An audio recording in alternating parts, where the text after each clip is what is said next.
تبارك الذي نزل الفرقان على عبده ليكون للعالمين نذيرا.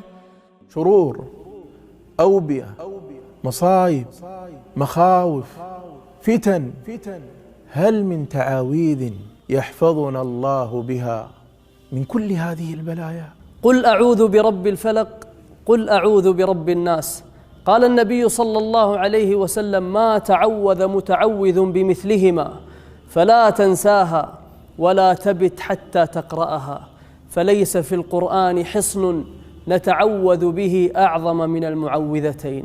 أبان بن عثمان بن عفان روى لنا عن النبي صلى الله عليه وسلم كلمات من قالها في كل صباح ومساء 3 مرات لم يضره شيء. بسم الله الذي لا يضر مع اسمه شيء في الأرض ولا في السماء وهو السميع العليم.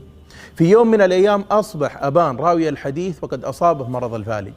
الرجل الذي سمع من أبان الحديث جعل ينظر إليه فقال له أبان: لم تنظر إلي؟ والله ما كذبت على رسول الله صلى الله عليه وسلم، لكني أصبحت في ذلك اليوم ونسيت أن أقولها ليجري علي قدر الله. فإذا أردت حفظ الله فلا تغفل عن ذكر الله. قل من يكلؤكم بالليل والنهار من الرحمن بل هم عن ذكر ربهم معرضون.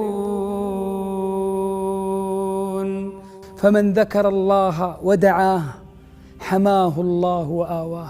جهاتك الست لا يحفظك فيها إلا الله، فداوم على ما داوم عليه النبي صلى الله عليه وسلم في كل صباح ومساء: اللهم احفظني من بين يدي ومن خلفي وعن يميني وعن شمالي ومن فوقي، وأعوذ بعظمتك أن أغتال من تحتي. وإن آويت إلى فراشك فقل: اللهم إن أمسكت نفسي فارحمها، وإن أرسلتها فاحفظها بما تحفظ به عبادك الصالحين. تبارك الذي نزل الفرقان على عبده ليكون للعالمين نذيرا.